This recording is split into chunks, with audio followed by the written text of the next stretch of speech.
Ada ulama mengatakan bahwasannya di rebuk terakhir daripada bulan Safar itu Allah Subhanahu wa taala menurunkan sebanyak 320.000 musibah, ya.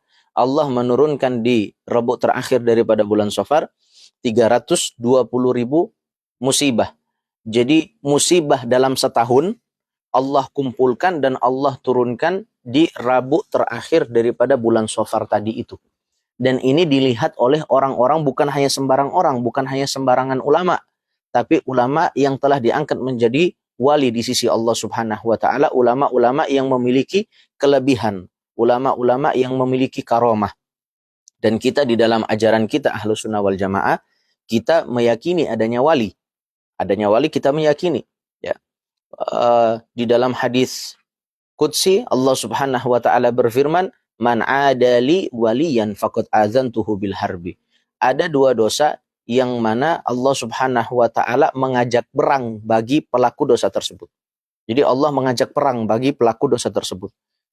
Siapa aja? Apa aja dosanya? Yang pertama dosa riba, di dalam Al-Qur'an disebutkan. Dan yang kedua adalah dosa memusuhi seorang wali. Man adali waliyan faqad azantuhu bil harbi. Barang siapa yang memusuhi waliku, maka aku akan kumandangkan peperangan kepadanya. Maknanya wali ada.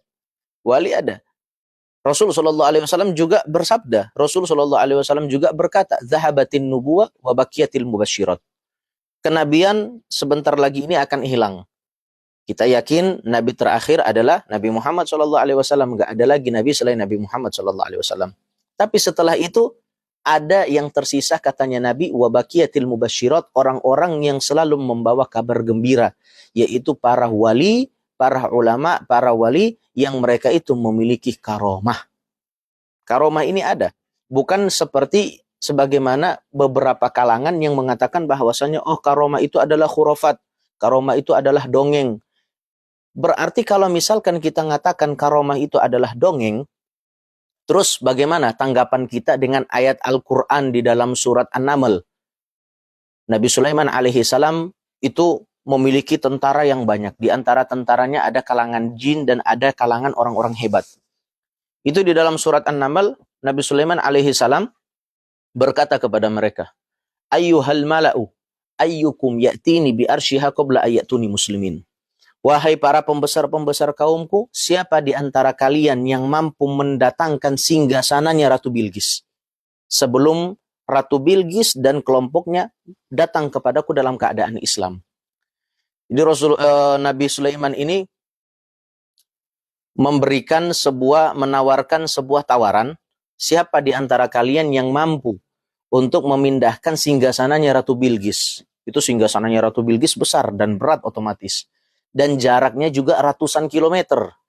Bukan hanya puluhan kilometer, tapi ratusan kilometer dari tempatnya Nabi Sulaiman alaihi salam. Maka qala ifritu minal jinni. Berkata salah satu jin, Ifrit namanya. Dia mengatakan, "Ana atika bihi qabla an takuma min maqamik wa inni alaihi laqawiyyun amin."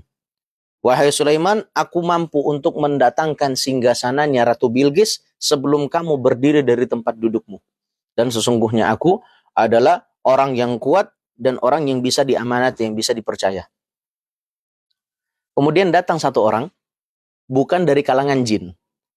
Dia dari kalangannya manusia. Namanya Asif bin Barkhiyah. Asif bin Barkhiyah ini adalah seseorang ahlul kitab di zamannya Nabi Sulaiman alaihi salam. Dan dia termasuk daripada seorang wali yang memiliki karomah. Sehingga dia mengatakan, qala alladzi 'indahu ilmu minal kitabi ana atika bihi qabla ayyartadda ilaika tarfuk. Wahai Sulaiman, aku yang akan mendatangkan singgasananya Ratu Bilqis kepadamu sebelum kamu mengkedipkan matamu. Yang jin tadi itu kekuatannya sebelum Nabi Sulaiman berdiri dari tempat duduknya, itu kekuatannya jin. Tapi kekuatannya ini manusia.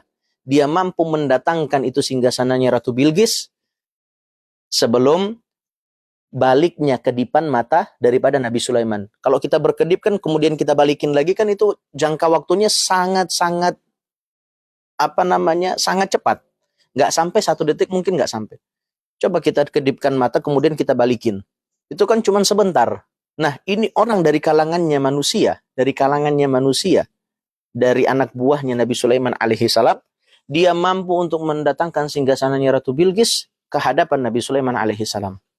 Sehingga Nabi Sulaiman, falamma ra'ahu mustaqirran inda, ketika Nabi Sulaiman melihat itu singgasana ada langsung di hadapannya Nabi Sulaiman alaihi salam, qala hadza min fadli rabbi. Nabi Sulaiman mengatakan, ini keutamaan Tuanku. Liyabluwani aashkuru am akfur, untuk menguji. Allah mengujiku apakah aku termasuk orang yang bersyukur atau orang yang mengkufuri. Wa man syakara fa innahu yashkuru li nafsi wa man kafara fa inna rabbi ghaniyun karim. Barang siapa yang syukur, hakikatnya dia syukur kepada Allah, dan barang siapa yang kufur, sesungguhnya Allah Subhanahu wa taala tidak membutuhkan daripada rasa syukurnya manusia, dan Allah Maha Mulia. Ayat ini menjelaskan bahwasannya adanya wali dan mereka memiliki karomah. Wal auliya dzau karamatin rutab wa man tahau liwaladin min ghairi ab. Mereka para aulia itu memiliki karomah dengan bertingkat-tingkat sesuai dengan tingkatan mereka di sisi Allah Subhanahu wa taala. Tapi ingat, karomah mereka itu tidak bisa sampai ke derajat bisa melahirkan seorang anak dari rahimnya perempuan yang tanpa disentuh oleh laki-laki. Itu nggak bisa. Itu hanya khususiyahnya daripada Sayyidah Maryam alaihissalam. Itu hanya Sayyidah Maryam yang memiliki seperti itu. Lahir seorang anak tanpa disentuh oleh seorang laki-laki. Akan tetapi, para aulia yang memiliki karomah, mereka nggak bisa sampai seperti itu. Dan wali ini yang mengangkat Allah Subhanahu wa ta'ala. Allah yang mengangkat seseorang menjadi wali. Dan tidak ada yang mengetahui seseorang